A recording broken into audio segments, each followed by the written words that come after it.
I went back and watched, gosh, I think I watched 9 total games now, 9 or 10 games on Justin Herbert. Went back through, did the same for Jordan Love. And I have had Love over Herbert. And now let me give you the reason why I had Love over Herbert, and then I'm going to give you the reason why I ended up flipping them. Because when I watched Jordan Love, especially the first time through, and especially you go back and watch 2018, there's a natural fluidity to the way that he plays. It's very, very smooth. He's explosive. Everything is urgent with the way he moves and the way he throws. I love the way he throws the football. If you're just talking about being on air and throwing the ball, I love it. And when I went back and watched more of him, I saw some of the same things. I saw a lot of those same things. He still has all that. I saw drop balls down the field on beautiful throws. I can text you some of those videos I took there, Buck. So there's still a lot to like about him. However, when you really, really study, not only are the interceptions what they are this year, it's 20 touchdowns, 17 picks. There's a lot of other balls he threw that were, I guess for the phrase would be turnover-worthy throws, where just decision-making was troubling. And it wasn't always, under pressure, guys aren't getting open, and he's trying to make a play. I can kind of explain that away sometimes, but this was more being reckless, not identifying coverage, trying to really force balls in. Some of them were picks, some of them were drop picks, but it just kept happening over and over and over again. And it got to the point, Buck, where I'm like, I know that you can look at the Matt Ryans of the world, guys who turned the ball over a lot in college and have cleaned it up at the NFL level. But I think there's a lot more examples of guys who have issues with turnovers in college that follow them to the NFL. And so that troubled me a little bit with Jordan Love. Then I went back and watched Justin Herbert. And I do not like the fit with him in that Oregon offense. It's so many bubble screens and tunnel screens, not as much off of play action. I think he's a play action quarterback. When he can go off play action, get your back foot in the ground, and really deliver the ball, he's pretty accurate around the field at all 3 levels.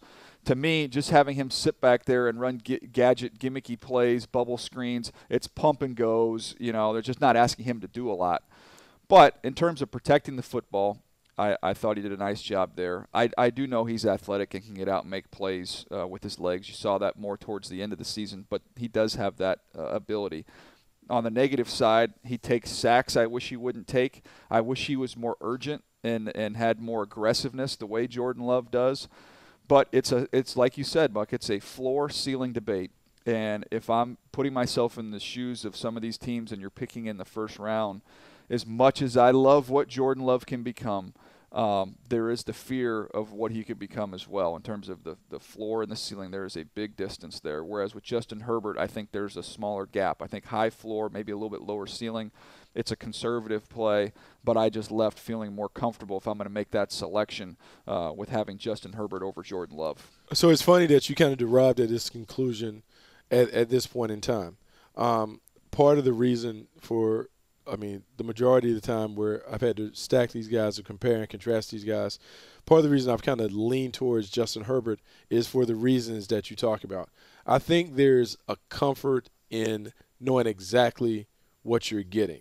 And as much as we would like to roll the dice and gamble, because we've recently seen a team, the Kansas City Chiefs, roll the dice in a way on Pat Mahomes, and it's really come up big for them. However, I think the difference between Pat Mahomes and Jordan Love, there are a couple differences. When you look at Pat Mahomes, as wild and as frenetic as that Texas Tech offense was, he still didn't turn the ball over a lot. We can talk about it being sandlot and the way that he played or whatever. There wasn't necessarily a consistent rhythm to that offense. There were a lot of broken plays. Pat Mahomes didn't turn the ball over to the level that Jordan Love has.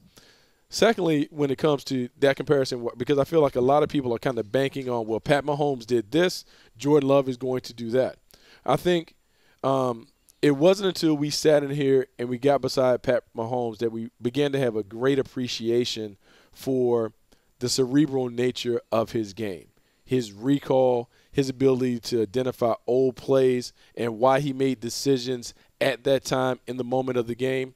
His ability to take and process information has certainly helped him when he goes with a coach like Andy Reid, who's a nurturer, who for the first season, when you talk to people in that building, Andy Reid said, I want you to let it fly. Just throw every throw that you think you can make and don't worry about it. There are no repercussions to the turnovers that you may have.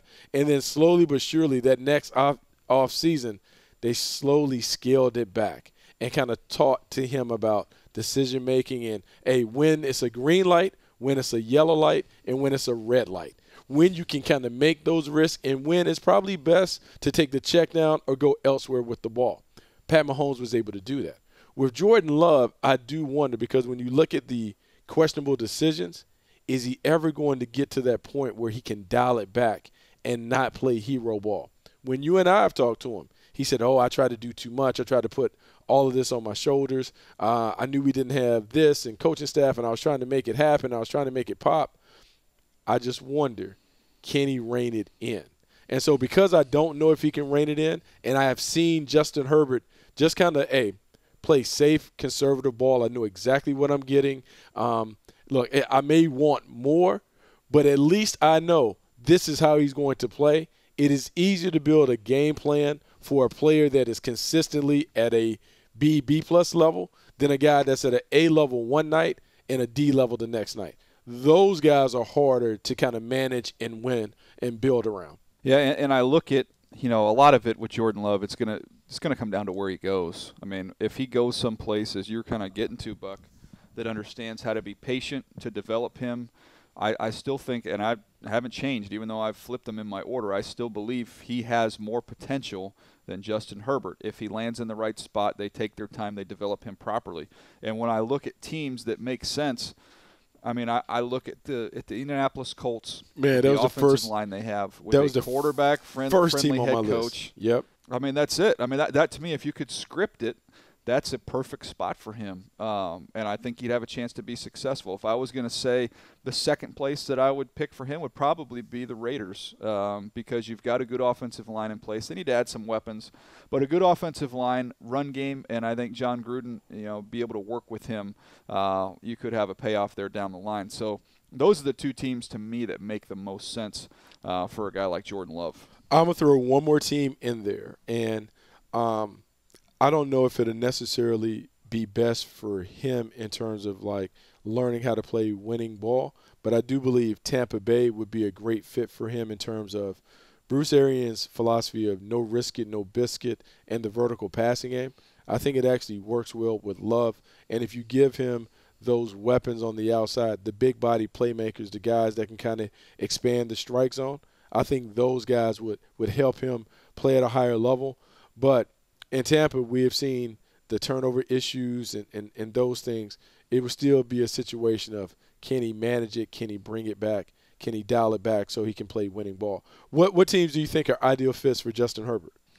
Well, when I look at Justin Herbert, I mean, I think you can look at a team like the Miami Dolphins. I know obviously they have a lot of work that needs to be done there, but I think he could be kind of a steady, stabilizing force there. I wouldn't even rush him on the field. If you got Fitzpatrick, if you get him in the mix as the quarterback, let him learn under one of the smarter quarterbacks in the league. I think that'll benefit him. I think getting a chance to grow with that, with a young team, kind of grow with them, I think that makes some sense there for Herbert. When I go down through the rest of this group, looking at teams, I mean, for a lot of the reasons that you said, Jordan Love for Tampa, I would say it would be good for Herbert because I feel like it would pull some of that out of him. Make him be more aggressive, find that aggressive gene and pull. And I think Bruce Arians could pull that out. Where with Jordan Love, the reason with Tampa that I would, maybe I wouldn't love it as much is because you're coming off of Winston, who's a little bit reckless, and then the turnovers piled up, obviously 30 picks. They want to maybe dial that in a little bit. Maybe Herbert would make more sense for them than a guy like Jordan Love. But those are probably the ones that jump out to me. Yeah, the final one that I would throw in there because I don't know if he would ever get this far, but let's just say the Green Bay Packers. Right, the Green Bay Packers at the bottom of the first round, or say they move up. The reason Justin Herbert to me would work is because when you really look at the system, this system is the same system that has really benefited Jared Goff with the Rams. It has helped Matt Ryan in Atlanta. They have some of that zone, stretch bootleg, play action stuff where they really set up and take shots. I think this offense will look a little different after Aaron Rodgers departs in terms of how Matt LaFleur really wants to run it. I think that could be a great situation for him in terms of scheme, redshirt year possibilities, and then a coach that kind of understands how to kind of blend that kind of talent and utilize it in a way that kind of works for the player and also for the team. I want to ask you this question, Buck, because I want to go back to last year's group, last year's quarterback group. And this is also another reason why I came up a little bit on Herbert. You go back through last year, who'd you have a higher grade on, Daniel Jones or Justin Herbert? I would put Justin Herbert over Daniel Jones. So I did too. So I had Herbert a little bit over Daniel Jones. And obviously Daniel Jones played pretty well last year. I know he had the fumbles, but in terms of throwing the football, making some plays. And so when I watched that, I'm like, okay, I've seen Daniel Jones be successful. I think Justin Herbert's a little more talented than him. So that's why I kind of came up a little bit. Now I have him. I talk about him going over Love on my top 50 list, Buck. I have Jordan Love is 23rd, and I have Justin Herbert 20th. So to me, and I don't know where you are on this, but I still view it as the top two guys, and I think we have them in different order, but Burrow, Tua, Burrow, however you have that. And then to me, there's still a very large gap between those two and the other two. That's a large gap, and it actually will bring you to the scenario that I discussed or I played out in my mock draft. Okay, so we've assumed that the Miami Dolphins want Tua Tagovailoa, and he is going to be the guy that they take at 5 if he's available.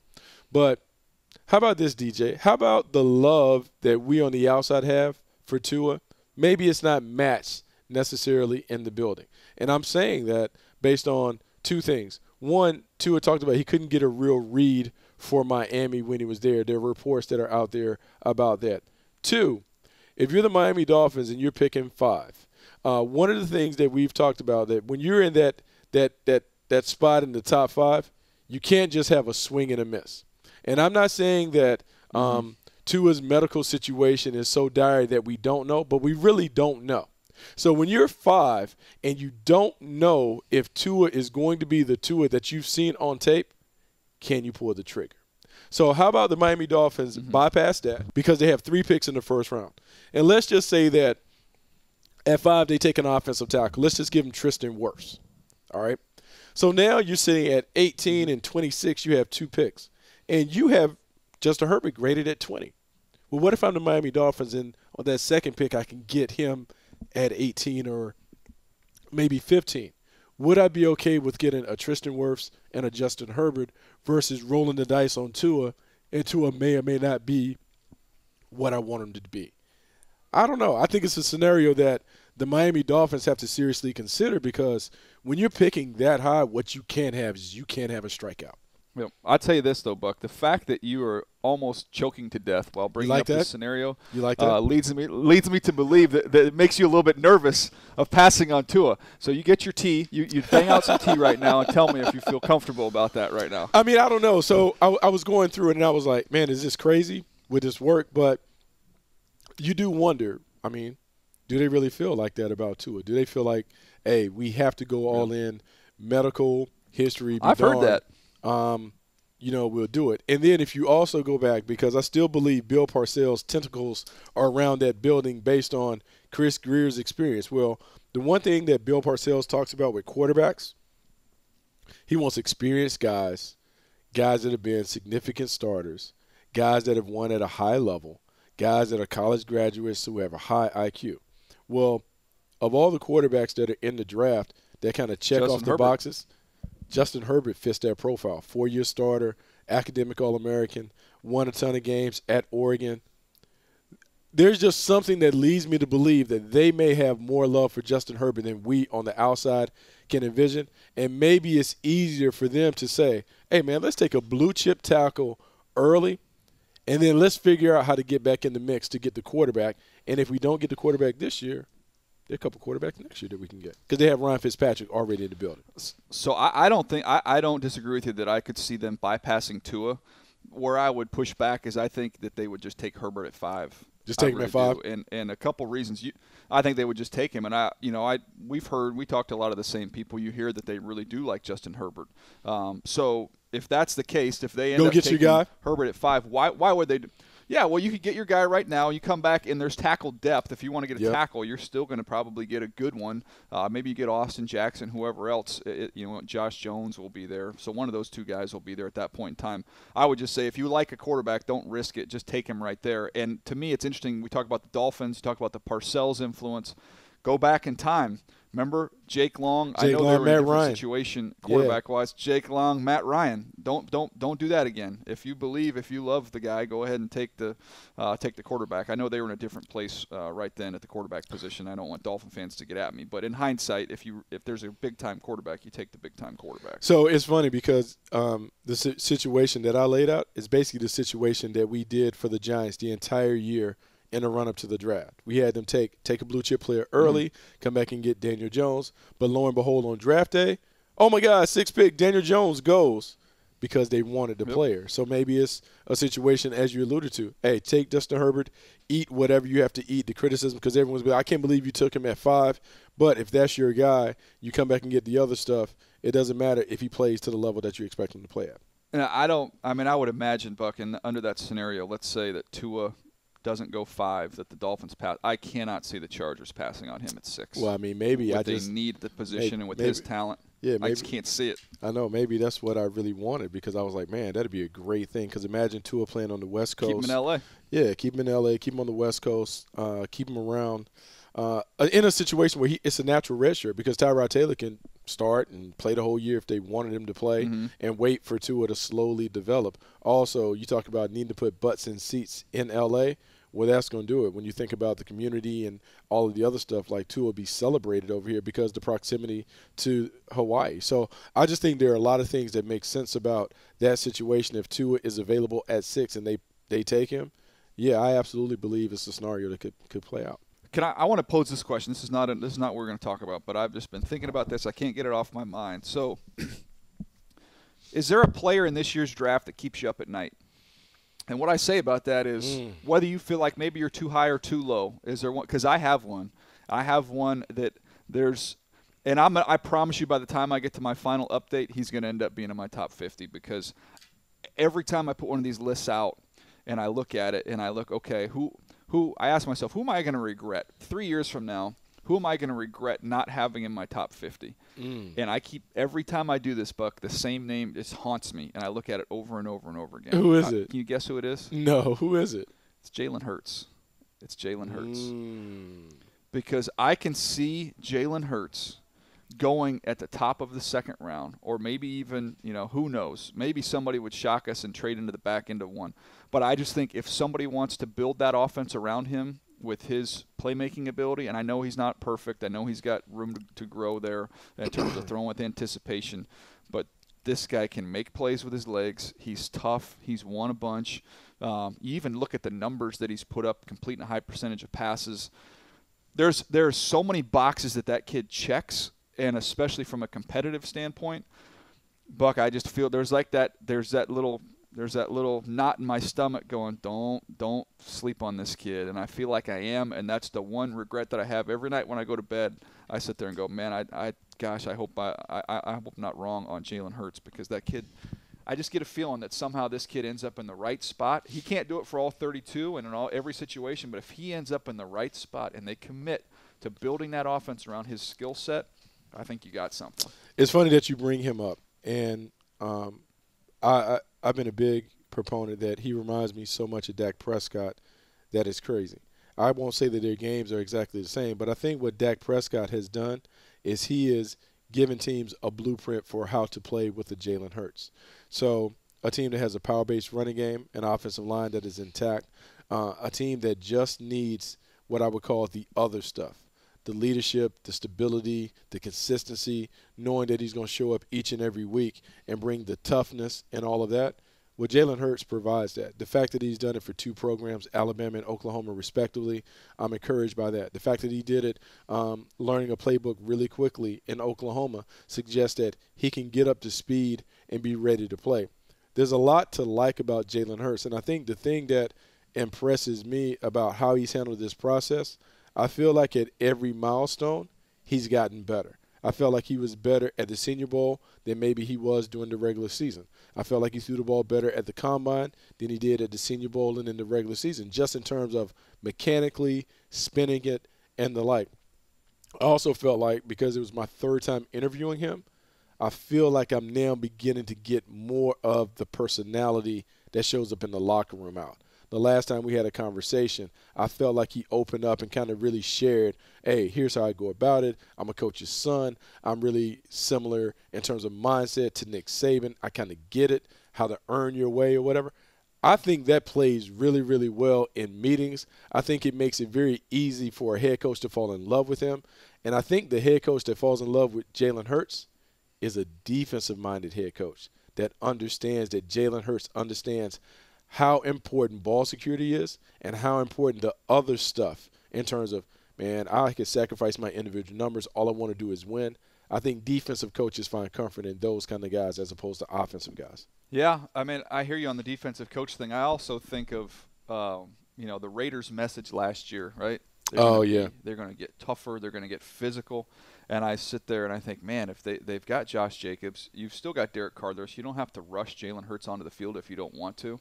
But you could still play him. That's the nice thing about him, is that even if he's not your starter, you can sprinkle him in a Taysom Hill type role until he's ready to take over the reins. But I just think of the Raiders and that whole toughness, the brand that they're trying to build there from a toughness standpoint, and leadership, all that. I mean, he checks all those boxes.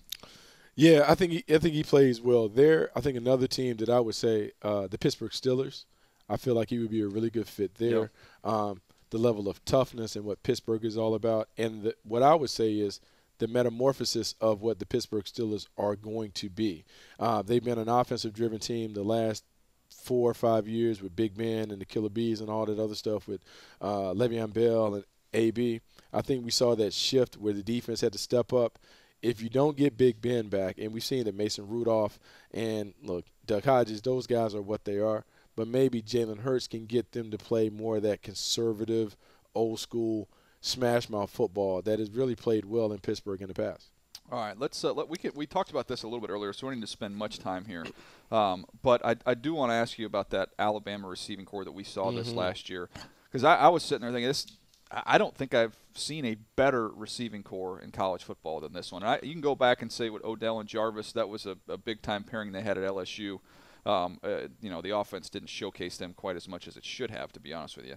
But in terms of having 4 guys, I can't remember a group that's had this type of depth and this type of talent, Buck. I kind of going through my brain here, racking my brain, trying to figure out who it would be, and I can't come up with anything. No, it's hard. When you look at this group, Jerry Judy, Henry Ruggs, Devonta Smith, and Jalen Waddle, you have a combination of things that you want. And Jerry Judy, I think he's the most natural number 1 receiver in that crew. He can run routes. He can do everything. He can be a chain mover. He can make plays. But he's very, very comfortable settling in as the anchor of the passing game. In Henry Ruggs, you have the speed demon. Every good wide receiver core has somebody who can do the stretch part of the game, the vertical stretch game, the reverses, the things where you need to be able to lift coverage for your teammates. He can do that. And Devonta Smith, I think Devonta Smith right now has been pegged as the complement player opposite those guys. But obviously we've seen games where he dominates and has his way. I think he's a guy who can make plays at every level, whether they're stretching it or kind of doing some of the underneath stuff. And then in Jalen Waddle, just another playmaker. The diversity among the Alabama wide receiver core is one that makes offensive coordinators in the National Football League envious, because it is easy to show up to work every day when you know that you have playmakers positioned in certain roles and you know that they're going to kill it in those roles. That's the luxury that Alabama had. Every day they show up, Steve Sarkisian knows, man, I got these 4 guys at my disposal. Now it's just a matter of me not messing it up. If I don't mess it up, we're going to win a ton of games and our quarterback's going to put up big numbers. No doubt. And you had a chance to visit with Jerry Judy at the Combine and ask him about playing on such a talented receiving core. Here was his response. There was a lot of great guys out there. It's always been competitive out there in practice. So I learned a lot from the guys.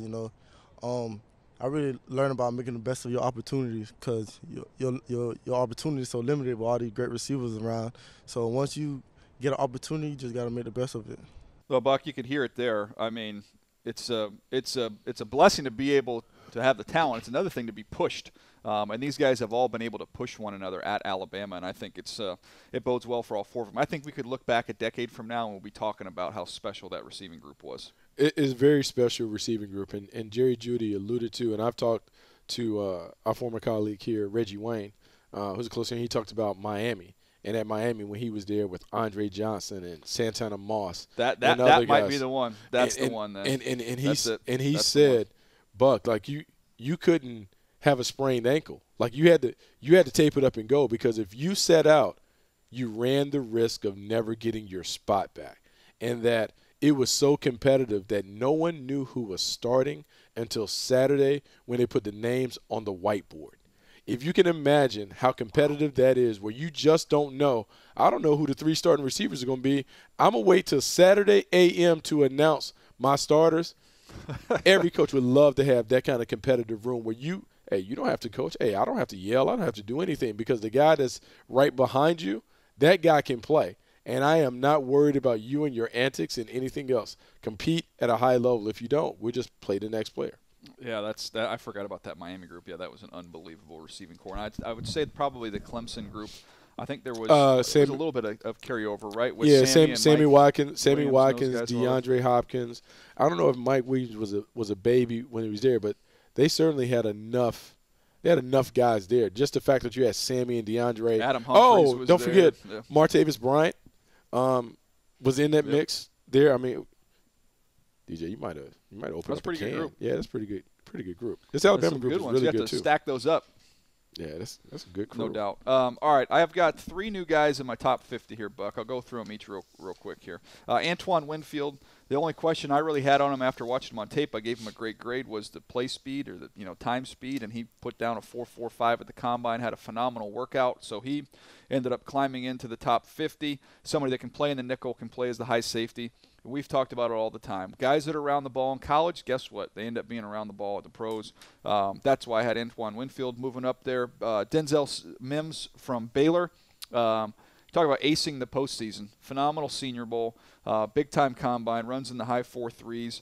The 3-cone, which was a 6.66, is ridiculous. Just a big-time, fluid, smooth athlete that showed how explosive he is. I've seen the acrobatic catches. I've seen the 50-50 wins down the field. He's not going to do a lot of dirty work in the middle, but you want somebody outside to be a playmaker down the field. Denzel Mims, to me, is a second-round guy all day long who would not shock me if he snuck into the bottom of 1. And then Jeremy Chin, who's a safety at Southern Illinois. Another one we saw at the Senior Bowl is somebody I project to be a will linebacker. Ended up running 4.45 at his size, Buck, 220 pounds. He's what you're looking for at the linebacker position right now. He's 221 pounds. He's 6'3". He's got tons of ball production. He's got 13 career picks. I think you drop him down in the box, let him range sideline to sideline. You can blitz him, and then he can cover tight ends, and there's a lot of value in that. So those are the 3 guys I had crack the top 50. And then Jeff Gladney is reemerged in the top 50. He was in there originally. He'd fallen out. He's back in as the 46th guy, the corner from TCU, who's got a little Denzel Ward to him, just a real quick, feisty, tough player. Man, really good list. These 4 guys are all deserving of being in that mix and in the conversation in the top 50. And I think most teams would have conversations and debates about these guys. And Antoine Winfield, what I like about him, I like the IQ. I like the way he plays. Obviously, we talk about the family business, the bloodlines. His dad was our first-round pick at Ohio State, earned Pro Bowl honors during his career, and I think you see some of that. The size is always going to be an issue, but if I'm going to take a chance on someone who doesn't have ideal size, they got to have plus aspects in other areas.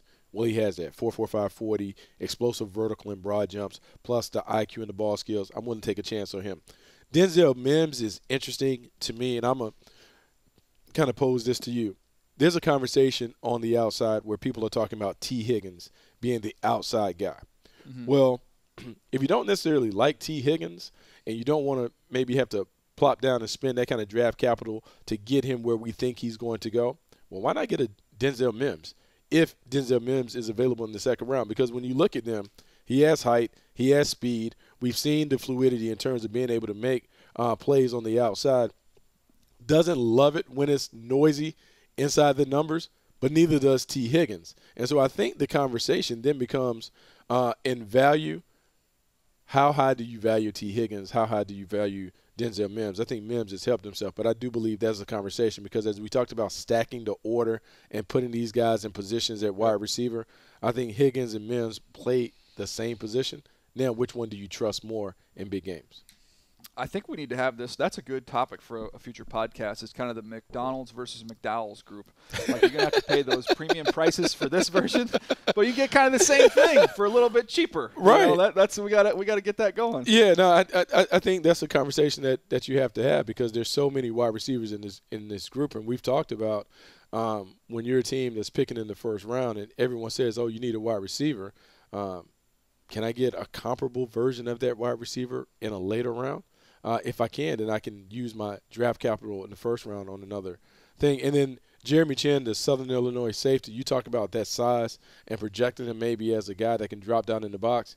There are a lot of people that are beginning to try and find these guys that are slashes, I guess is the best way to call them. They're defensive backs slash linebackers. And can you get those guys on the field because the speed and playmaking is so essential to being able to succeed, but they need to be tough enough to play in the box. There are a lot of people that have looked at the Chargers and the way the Chargers were able to put all those safeties on the field a couple of seasons ago and have success and tried to create these 3 safety packages and these other things where Jeremy Chin is a guy that is the perfect alternate safety. He's part safety, part linebacker. He's a big nickel player. He definitely has value, and the combine only whetted some other people's appetite in terms of, man, what if we get a big playmaker like this? We could really use him in a variety of different roles in our sub packages. No doubt, and Kyle Duggar kind of falls in that same role as well. So I'm Duggar glad you brought him. I ended up flipping that. I'm glad you brought Gladney back. Gladney's an interesting study. He's the boundary corner at TCU, but you talk about the feistiness. Mm-hmm. Love the feistiness. At a time when we're looking for corners that are tackle and have some physicality, he has that. And, you know, there are these corners, Jalen Johnson and some of these other guys that are kind of in that realm, in that mix. And, like, the separating factor, Damon Arnett, the separating factor for me will be, man, I got to have a tough guy that can live out there because teams are kind of cycling back to where they're running the football, and you cannot have a liability out there playing in space. Your corners have to be willing to engage and get runners to the ground. No doubt. I look at kind of that clump of corners that I have at that point in time. I have it really kind of sorting out these guys. I have Fulton is my 42nd, Gladney 46. I have Diggs at 47. He's a little different, but then I have Arnett at 50. So really those 3 guys is Fulton, Gladney, and Arnett. Trying to get those 3 guys, that little clump there, sorted out. And Arnett running a 4.56, that concerned me a little bit because I thought I saw a real twitched-up player. It's not a death sentence 40 time, but I would like to see a little bit better, hopefully, this pro day. Yeah, it just slows you down. It slows you down. So the concerns that you have about Arnett, I liked him on tape, man. I just thought he was a very, very solid player. And I think in the second round, that's what I'm shooting for. You talk about floors and ceilings. Second round, I'm more floor guy. I just want to know that he's going to be able to come in and compete, and he's going to give me the production that I want on the edge. So, I thought he was solid. Like, I wrote down 22 career passes defense. I thought he was disciplined, had really good feet, balancing body control. I thought his technique was outstanding. Very good eyes and leverage. The speed is a concern, but look, we talk about it. Gladney, I talked about. The one who I really had a problem with, I had a little bit of a problem with Jalen Johnson in terms of I like the technician, I like the footwork, I liked all that. But DJ, there were times where he didn't engage. And so at the combine, I did find out he had a torn labrum. But I still wonder, I don't know if I can necessarily excuse some of the lack of physicality and effort that I saw on tape. Because, man, playing on the island, either you do or you don't. If you want to get in there and engage, you do. But if you don't, you can find a way to kind of make it where you're unavailable when it comes to tackling. And I don't know if he was available enough. Even with the injury, it just worries me a little bit about some of the times that he would kind of take a play off at the very end of the play when I need to kind of throw his body up in there. Mm-hmm. It's funny, man, because when I watch him, I wrote down that I like this toughness. I saw, especially in more in the passing game, just 1- and 2-hand jam. Like I thought he was really no, I saw that, but the challenge with him was he just didn't get, nobody went at him this year. Yeah, like I like all of this stuff in the passing game, and it's just kind of like a little pet peeve. Like there would be a running back coming to him, and the running back is getting tackled maybe 3 yards from him, and you have a decision where you can either throw in there and what we call top him off, or you can just let the guy be tackled. Yeah. He doesn't like putting sprinkles on top of the sundae. Like he just kind of is like, no, I'm okay. I just like vanilla ice cream. Good. Nope. No sprinkles, no Oreo crumbles. Nope. I'm good with it just as is. And I would like to see him kind of mix up and just throw it in there every now and then.